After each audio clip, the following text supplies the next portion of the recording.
आज का टारगेट हमें रखते हैं moment of inertia. Moment of inertia जो काम मास का होता था हमारा ट्रांसलेटिव मोशन में, वही यहाँ पे रोटेशन में मोमेंट ऑफ इनर्शिया का होता है। तो ज़्यादा टेंशन है नहीं, बस वहाँ तुम उसको m से लिखते थे, यहाँ पे I से लिखोगे। निकालने का तरीका बड़ा सिंपल है। अगर हमारे पास कोई पॉइंट मास होता है तो पॉइंट मास के लिए तो कोई लोड ही नहीं है। पॉइंट मास के लिए हमने इसकी प्रैक्टिस कर रखी है, मास मल्टीप्लाई बाय r परपेंडिकुलर का स्क्वायर। ये I की वैल्यू यहाँ से आ जाती है। अच्छी बात तो ये है कि स्केलर क्वांटिटी, तो डायरेक्शन का कोई लोड ही नहीं है। लेकिन ये ध्यान रखना है, बात पॉइंट मास के लिए वैलिड है। कोई एक्सिस पता होगा, उसी के अबाउट निकालेंगे। रोटेशन होगा तो किसी एक्सिस के अबाउट ही निकलेगा। तो ये छोटी मोटी बातें इसकी होती है। एग्जाम्पल के तौर पर देख सकते हो, मान लो कि ये कोई एक्सिस है, इसके अबाउट कोई पॉइंट है जिसमें हो रहा है रोटेशन। कोई पॉइंट इसके अबाउट अगर रोटेट करे तो परपेंडिकुलर डिस्टेंस यहाँ से यहाँ तक का लोगे तो ये क्या हो जाएगा, रेडियस। तो सिंपल सी बात है, आई बराबर एम आर स्क्वायर बोल के काम चल जाता है। कुल मिला के बात यह है कि मोमेंट ऑफ इनर्शिया किस फैक्टर पर डिपेंड कर सकता है। तो देखो, इसमें एक तो मास दे रखा है, दूसरा डिस्टेंस। लिख लो दो बात इसके अंदर। मोमेंट ऑफ इनर्शिया किस पे डिपेंड करेगा, तो पहले लिख लो मास पे। दूसरा, मास का डिस्ट्रीब्यूशन कैसा है उस पर डिपेंड करता है।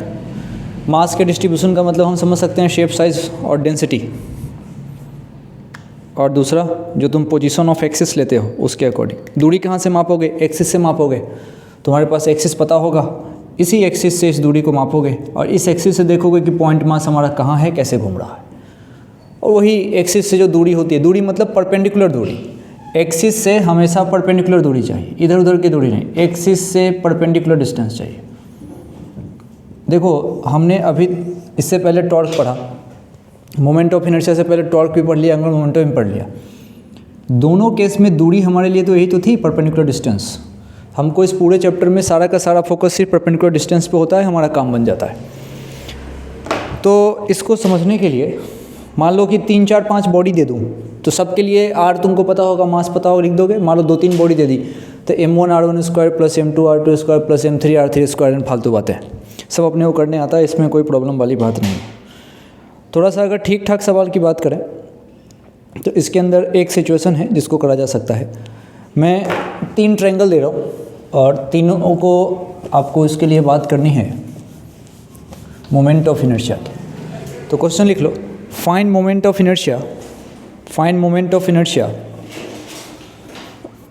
For the given situation. Moment of inertia दे रहे हैं गिवन सिचुएशन के लिए।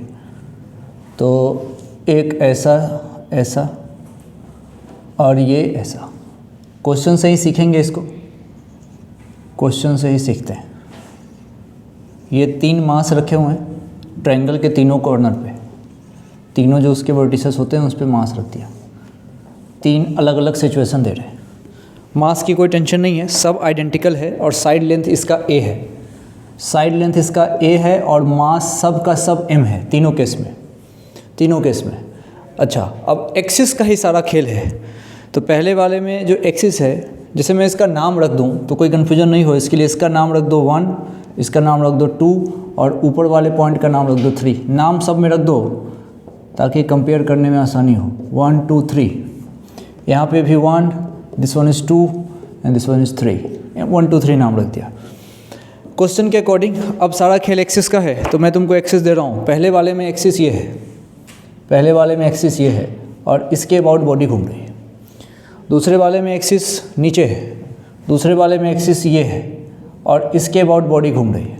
और तीसरे वाले में एक्सिस इनटू द प्लेन है, मतलब ऐसे, इसके अबाउट बॉडी घूम रही है। तो तीनों केस में मुझे मोमेंट ऑफ इनर्शिया चाहिए। एक ट्राई कर लो, मास इनटू परपेंडिकुलर डिस्टेंस पे।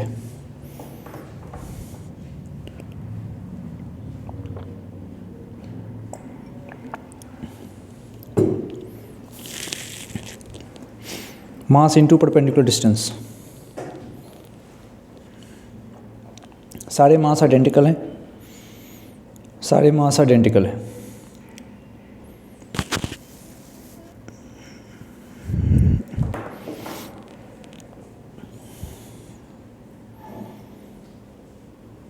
तो 3 दूरी की आपको जानकारी होनी चाहिए। ये आपको पता होना चाहिए। ये दूरी होती है √3a/2, यहाँ से यहाँ तक की। ये आपको पता होना चाहिए, याद होना चाहिए। और बीच में थर्ड वाले में एक्सिस इसने बीच में रख दिया है, इनटू द प्लेन है। ऐसा महसूस करो कि ट्रायंगल को तुम बीच में ऐसे फंसा के अपने उंगली में घुमा रहे हो। वो दूरी चाहिए तुमको, कहाँ से? हर मास से। तो ये बिल्कुल उसके सेंटर पे है, तो ये दूरी कितनी होती है? तो a/√3। ये आपको पता होना चाहिए, a/√3 होती है ये, यहाँ से यहाँ तक की दूरी। अब मैं लिखने की कोशिश करता हूँ, समझिएगा। इस केस में मुझे मोमेंट ऑफ इनर्शिया 3 बार लिखना होगा। तो पहला इसके अबाउट, पहले 1 वाले का लिखूंगा, फिर 2 का और फिर 3 का। 1 वाले का क्या होगा? 0, प्लस 2 वाले का क्या होगा? हाँ, ma², अब प्लस, हाँ, ma/2 तब स्क्वायर, ma²/2 नहीं, दूरी a/2 है ना उसके लिए, तो इसका ध्यान रखना है। ऐसे सवाल कई बार आए हुए हैं। ये दूरी चाहिए ना अपने को, तो एक्सिस से ये वाली दूरी, ये देखिए, ये हमारा a/2 होगा। अच्छा आओ इस पे आओ, इस पे आओ, दूसरे पेन से आता हूँ। इस एक्सिस के अबाउट आओ। ये इसका मेरे पास पहला वाला i चाहिए मेरे को, तो पहला वाला कितना होगा? इसके कारण 0, दूसरे का भी 0, प्लस तीसरे का बताओ। हाँ, √3a/2 इसका स्क्वायर। तो चलो नेक्स्ट वाले का। इसमें तो जो दूरी ये है वही ये है, वही ये है। हाँ, तो मास इंटू a/√3 का स्क्वायर तो 1 का होता, इंटू कर दूंगा 3, तो मेरे पास यहाँ से i की टोटल वैल्यू आ जाएगी। सब के लिए वही दूरी है।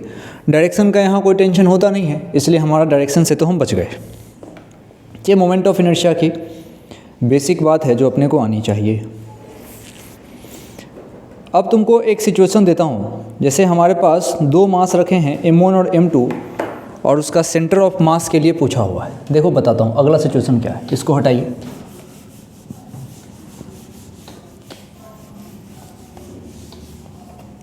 लैंग्वेज लिखो, तो language, find the moment of inertia, find the moment of inertia about an axis, find the moment of inertia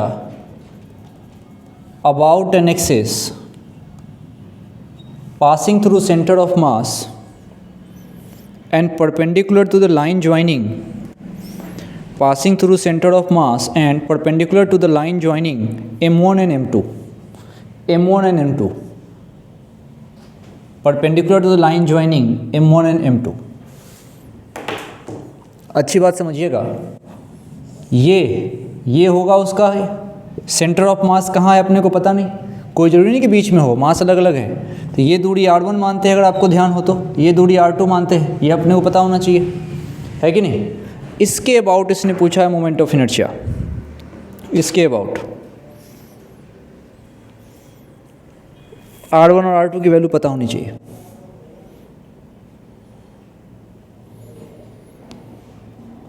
थोड़ा सा सेंटर ऑफ मास का कॉन्सेप्ट लगेगा।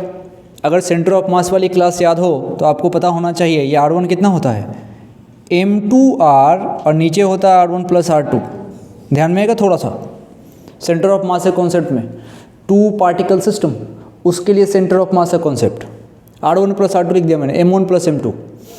थोड़ा सा अगर ध्यान हो तो इसमें करके भी देख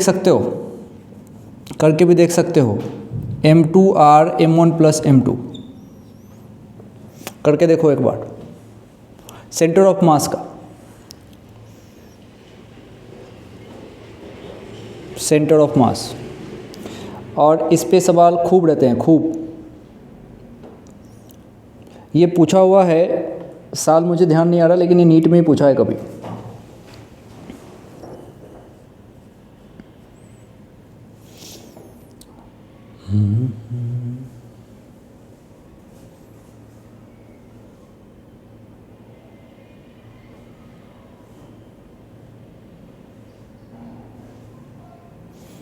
सिमिलरली अगर तुम, ये मेरा सेंटर ऑफ मास है, सोच लो, थॉट देख लो एक बार, ये मेरा सेंटर ऑफ मास है, वहाँ से ये दूरी r2 है, तो r2 क्या है? r2 है सेंटर ऑफ मास से m2 की दूरी। या फिर ऐसा कह दो M2 से सेंटर ऑफ मास की दूरी, उसका नाम हमने R2 दिया, तो ये M2 इसमें था तो ये हो जाएगा M1R, नीचे हो जाएगा M1 प्लस M2। इसको आप डायरेक्ट याद रखिएगा, आपको इसमें कोई टेंशन वाली बात नहीं। कभी मान लो ये भूल गए, एक तो याद रखो, दूसरा भूल गए, टेंशन नहीं है। R हमारा क्या होगा, जैसे मान लीजिए इसकी पूरी दूरी यहाँ से यहाँ तक की R थी, तो R हमारा यही तो होगा, R1 प्लस R2 जोड़ के तो R आएगा। एक तो आपको याद रखना पड़ेगा, एक तो याद रखना पड़ेगा।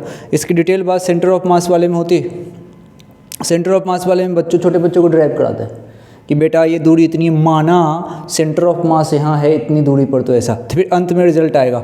मैं चाहता हूँ इस रिजल्ट को डायरेक्ट याद रखा जाए, इसको याद रखा जाए। R1 है तो पूरी बात बोलो, R1 क्या है, तो R1 M1 से सेंटर ऑफ मास की दूरी है। R1 M1 से सेंटर ऑफ मास की दूरी है, कितनी है, तो M2R, M1 plus M2, that's all. अच्छा, अब मुझे चाहिए इस एक्सिस के अबाउट, यही मेरा एक्सिस है, इस एक्सिस के अबाउट सेंटर ऑफ मास चाहिए। ठीक है भाई, तो मैं यहाँ से लिखूँगा I, तो I पहले लिखा जाएगा पहले वाली बॉडी का, तो वो हो जाएगा M1 R1 स्क्वायर। ठीक है, अब वो हो जाएगा प्लस यहाँ पे आएगा M2 और यहाँ से हो जाएगा R2 का स्क्वायर। R1 की वैल्यू भी मुझे पता है, R2 की वैल्यू भी मुझे पता है, तो मेरा आंसर आ जाएगा। तो अपने इस सवाल को देने का पर्पस क्या था, इस सवाल को देने का पर्पस था कि सेंटर ऑफ मास के कॉन्सेप्ट लगा के जब रोटेशन 2 पार्टिकल सिस्टम का पूछा जाएगा, उसमें R1 की वैल्यू आपको पता होनी चाहिए, M2R नीचे M1 प्लस M2, यहाँ से बात बन जाती है। अब इसी में एक बात इसने बड़ी अच्छी पूछी, इसको मिटा दूँ। अब देखो इसमें से क्या है, अगला कॉन्सेप्ट तुमको बताता हूँ। रॉड के लिए अपने को ध्यान में है, रॉड के लिए कैसे निकालते हैं। रॉड को तुम जब एक साइड से घुमाओ बिल्कुल, तो तुमको उस दिन भी हमने यूज़ करा है, पहले भी कई बार। हाँ, तो रॉड अगर है और रॉड अगर ऐसे घूमेगा बिल्कुल अपने एंड से, अगर रॉड घूम रहा होता है तो उस कंडीशन में कितना आ रहा होता है, उसका आता है mL²/3। ये आएगा यहाँ से mL²/3। ठीक है, रॉड जब ऐसे घूमता है तो mL²/3 ऐसे घूमेगा। तो और इसी रॉड को किसी ने अगर 20 से घुमाया, इसी रॉड को किसी ने अगर 20 से घुमाया ऐसे बिल्कुल, तो ये आ जाएगा mL²/12। कुछ बेसिक चीज़ें हैं, हाँ होने को तो सबका डेरिवेशन होता है, लेकिन कोई बात नहीं, हमको थोड़ी चाहिए सब। mL²/12 छोटे बच्चे होते फिर अपने एलिमेंट्स लेते हैं, फिर एलिमेंट लेके वहाँ तक पहुँचते हैं, अंत में कहते हैं बेटा याद कर लेना, याद ही करना होता है अल्टीमेटली। याद हो गया होगा अपने को तो क्या है, mL²/12। सवाल में इसकी ज़रूरत पड़ती है, सवाल में इसकी ज़रूरत पड़ती है। छोटे छोटे कॉन्सेप्ट्स हैं जिसको हम आज बाइंड अप कर रहे हैं। ऐसे तुमको बताऊँ, मोमेंट ऑफ इनर्शिया तो तुमको जहाँ जहाँ ज़रूरत थी हम पहले यूज़ कर चुके हैं, आज तो इसको बाइंड अप कर रहे हैं कि भाई मोमेंट ऑफ इनर्शिया इस तरीके से यूज़ में आएगा। अब देखो एक छोटी सी सिचुएशन है, इसने क्या पूछा है। मान लो मेरे पास, समझने के लिए एक बात बता रहा हूँ, ऐसा कंडीशन ले लो, ये एक्सिस बना रहे हैं अपन, ये है एक्स एक्सिस, ये है वाई एक्सिस और कोई पॉइंट यहाँ पे रखा हुआ है। ये पॉइंट अगर P है, इसके कोऑर्डिनेट की बात करोगे तो क्या लिखोगे यहाँ से x, y। अब उसमें बताओ x कौन सा होगा। अब मैं पहले डॉटेड करता हूँ, देखो ये देखो और ये देखो, ये डिस्टेंस कितना होगा इसका, y होगा, और ये डिस्टेंस कितना होगा, x होगा। तो यहाँ से यहाँ x और ऊपर से नीचे तक में y। अब मान लीजिए कि मेरा एक्सिस अगर इस पे होता, इस एक्सिस के अबाउट पूछते, तो मान लो मुझे इच्छा होती Ix लिखने की, और इसका मास अगर सपोज करिए इस पार्ट का मास m होता, तो Ix लिखता तो क्या लिखता, my²। यहाँ से परपेंडिकुलर डिस्टेंस, तो ये आता my²। सिमिलरली अगर मेरी इच्छा होती y लिखने के लिए, y से परपेंडिकुलर x से, ये होता हमारा यहाँ से mx²।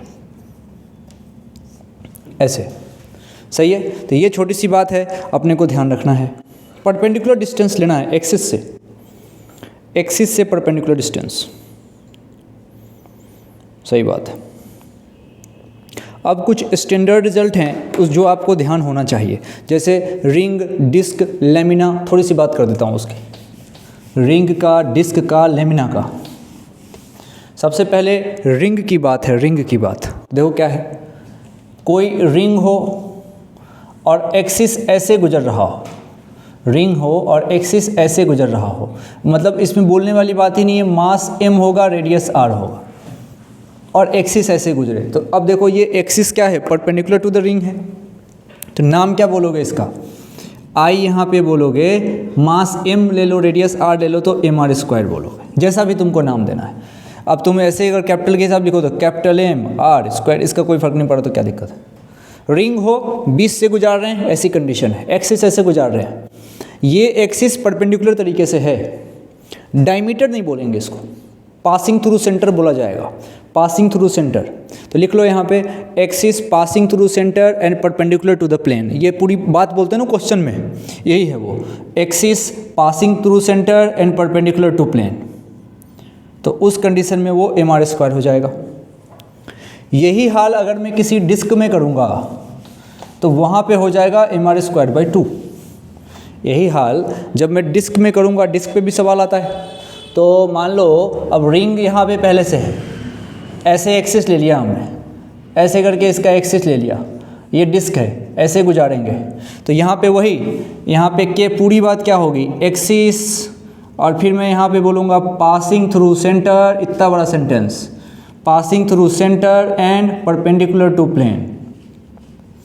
तो उस कंडीशन में बोला जाएगा यहाँ पे mr²/2, यानी कि half mr², passing through centre. और ऐसा किसी किसी क्वेश्चन में और थोड़ा सा डायग्राम चेंज कर देते हैं, मान लो कैसे करेंगे वो, किसी किसी क्वेश्चन में ऐसी स्थिति भी रह सकती है, ये तुम्हारा डिस्क है और उस डिस्क में जो मेरा एक्सिस बना हुआ है वो एक्सिस वो ऐसे बना देते हैं, ऐसे, बोलो बात सही है, एक्सिस ऐसा है उसका, passing through centre and perpendicular to the plane, ये इनटू द प्लेन दे रखा है, तो ये भी दोनों एक ही बात है, दोनों एक ही बात है। छोटी छोटी बातें हैं, सबको समराइज़ करना ज़रूरी है। अच्छा, कभी कभी वो क्या करते हैं, मेरे पास सवाल है लेमिना का, लेमिना का मतलब समझिए, ये लेमिना क्या है, परेशान होने वाली कोई बात नहीं है। लेमिना, लेमिना मतलब कोई ऐसा प्लेन हो, लेमिना का मतलब समझो, कोई ऐसा प्लेन हो जिसके पास लेंथ हो, उसके पास चौड़ाई भी हो, लेकिन उसके पास थिकनेस नहीं होनी चाहिए। हाँ, उसके पास थिकनेस नहीं होनी चाहिए। तो लंबाई और चौड़ाई अगर है, थिकनेस नहीं है, तो वो लेमिना कहलाएगा। अब जब वो लंबाई और चौड़ाई हो, थिकनेस नहीं हो, लेमिना कहलाएगा। तो मान लीजिए कोई लेमिना हमारा ऐसा है, मान लीजिए कोई रेक्टेंगुलर लेमिना हमारा ऐसा है, इसका मतलब बिल्कुल, लेमिना को तुम ऐसे भी समझ सकते हो, तुम अपने कॉपी का एक पेज समझ सकते हो, page of book, page of book is called lamina, simple. तो ये पेज मैंने यहाँ पे रख लिया, तो मैं ऐसा एज्यूम कर सकता हूँ कि ये पेज छोटे छोटे रॉड से मिलके बना है, ये पेज छोटी छोटी स्ट्रिप होती है ना, तो छोटे छोटे रॉड से मिलके बना है, ऐसा सोचा जाता है लेमिना के केस में। लेमिना के केस में तुम ऐसा एज्यूम करोगे कि पतली पतली रॉड थी, सारे रॉड को हमने जोड़ दिया तो वो मेरा लेमिना बन गया। तो तुम बोल सकते हो ये स्मॉल रॉड, बहुत सारे रॉड को मिलके ये लेमिना बना सकते हैं। अब एक्सिस में कोई तुमको टेंशन ही नहीं है, एक्सिस मान लो एक एक्सिस यहाँ से गुजारेंगे, तो बताओ इसके लिए क्या बोलोगे, यहाँ पे इसके लिए बोलोगे ml²/12 बोलोगे, 20 से गुजार रहे हो। अब कोई कोई क्वेश्चन में वो एक्सिस गुजारते हैं कोने से, रॉड के लिए बात कर रहा हूँ, रॉड के लिए मान लो किसी ने कहा कि नहीं भाई एक्सिस यहाँ से, तो ml²/3 ये इसकी कंडीशन है। तो लेमिना वाले क्वेश्चन तुम ऐसे कर सकते हो, कोई दिक्कत वाली बात है नहीं, सही है। कहाँ नहीं, क्यों होगा, वो जो तुमको याद है वो दूसरा याद है। यहाँ बात चल रही है परपेंडिकुलर, यहाँ पे ये देखो रॉड ऐसे है, रॉड ऐसे है और हमारा एक्सिस मेरी उंगली है ऐसे, ये है, तो रॉड तो ऐसे घूमेगा, दैट इज ml²/12। बच्चों के मन में एक बात होती है, लेमिना सिखाऊंगा धीरे धीरे, टेंशन नहीं है। बच्चों के मन में बात होती है कि आपने तो 3 रॉड लिया है, अरे 3 नहीं, हम तो इन्फिनाइट रॉड ले सकते हैं। तो सिर्फ एक रॉड की फीलिंग आएगी, सिर्फ एक रॉड ऐसे मूव करेगा, उसकी फीलिंग है, दैट इज ml²/12, समझ रहे हो। अच्छा, कौन सा लेंथ काउंट किया है, परपेंडिकुलर वाला, परपेंडिकुलर वाला, सही है। धीरे धीरे धीरे धीरे बात समझ में आएगी, कोई टेंशन वाली बात नहीं। इसको समझने के लिए थोड़ा सा एक थ्योरम होता है, इसी तरह के कॉन्सेप्ट को समझने के लिए एक थ्योरम होता है जिसको बोलते हैं परपेंडिकुलर एक्सिस थ्योरम। पहले उसको देखते हैं, perpendicular axis theorem. Perpendicular axis theorem, इसका नाम ही है परपेंडिकुलर एक्सिस थ्योरम।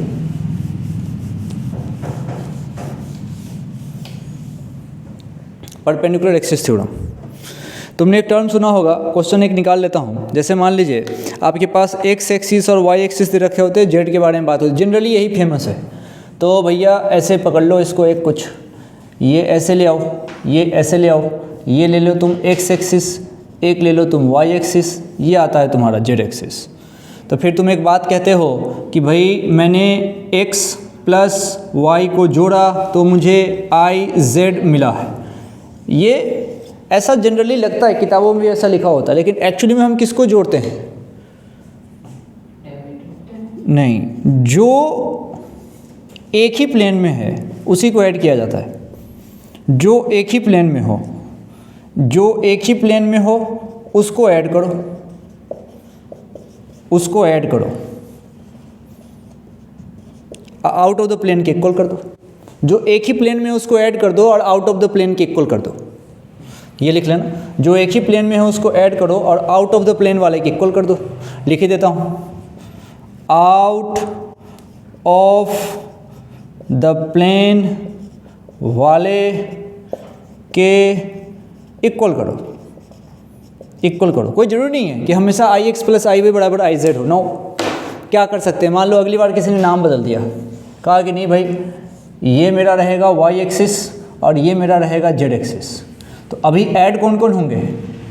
हाँ, वाई और जेड ऐड होंगे और जो आउट ऑफ द प्लेन है एक्स उसके इक्वल किया जाएगा, उसके इक्वल किया जाएगा। नाम कुछ भी रख सकते हो तुम। मान लो तुमने रख दिया, कोई बॉडी है, तुमने रख दिया, इसका नाम रखा एक्सिस नंबर 1, इसका नाम रखा एक्सिस नंबर 2, ये तुमने नाम रख दिया एक्सिस नंबर 10। तो ऐड कौन कौन होगा? Axis number 1 plus axis number 2, अब बराबर किसके होगा? एक्सिस नंबर 10 के। जो दो प्लेन में होते हैं उसको ही जोड़ा जाता है और तीसरा जो आउट ऑफ द प्लेन होगा उसके बराबर किया जाता है। This is called perpendicular axis theorem. इसमें कोई टेंशन वाली बात नहीं है, सही है? मिटा दूँ? लिख लो। अब एक होता है परपेंडिकुलर एक्सिस थ्योरम, पर अच्छा ये तो हो गया। अब है एक पैरेलल एक्सिस थ्योरम। पैरेलल वाला तो और आसान है। पैरेलल वाले की कहानी समझिएगा। पैरेलल वाले में पहली बात दो एक्सिस होंगे। पहली बात, पैरेलल एक्सिस थ्योरम है तो दो एक्सिस होंगे।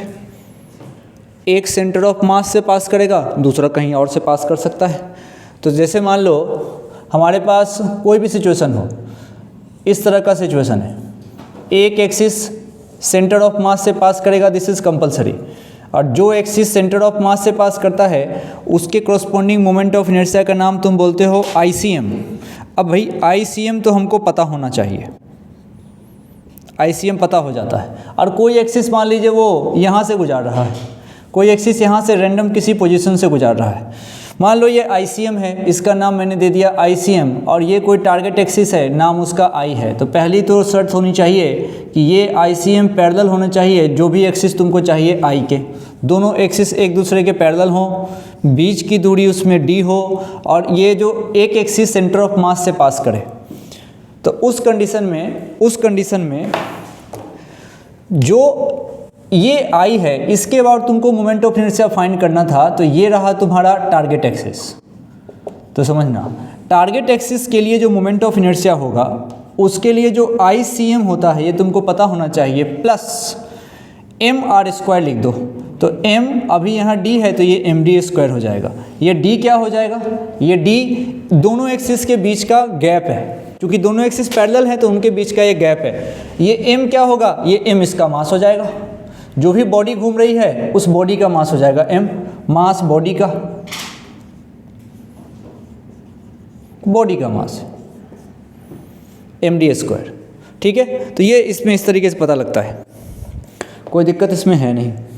मान लीजिए एक एग्जांपल के तौर पे एक छोटा सवाल पकड़ते हैं। मान लो सॉलिड स्फीयर, मिटाओ इसको, सॉलिड स्फीयर पकड़ लो, सॉलिड स्फीयर पकड़ लो।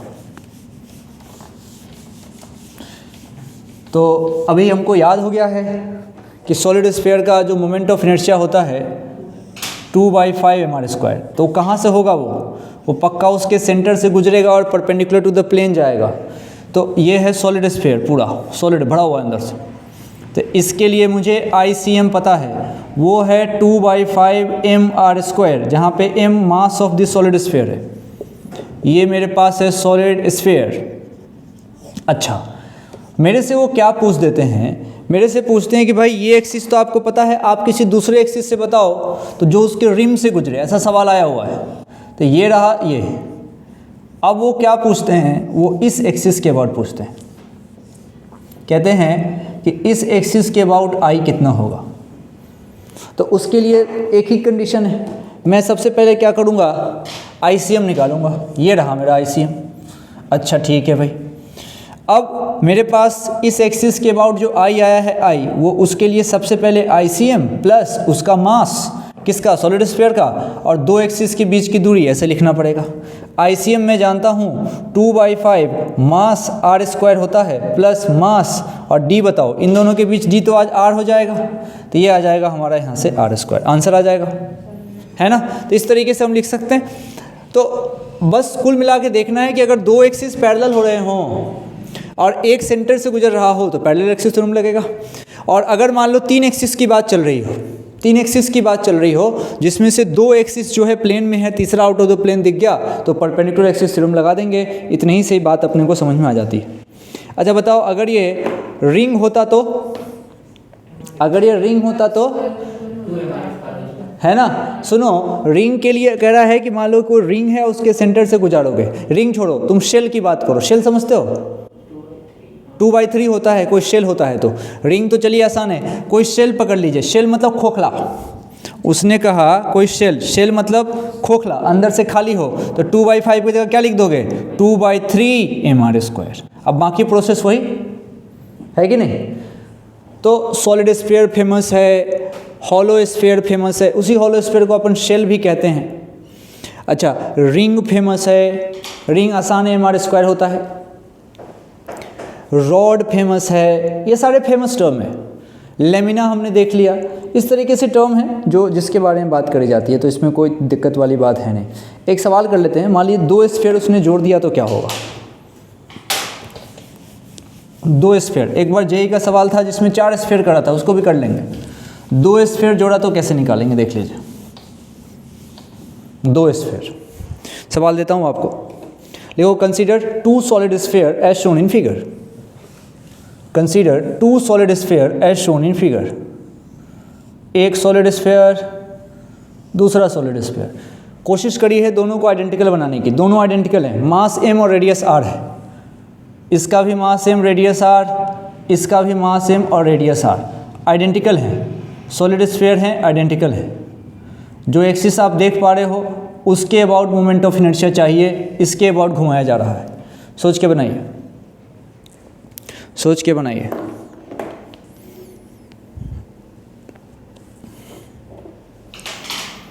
ये पहला नंबर, ये दूसरा नंबर।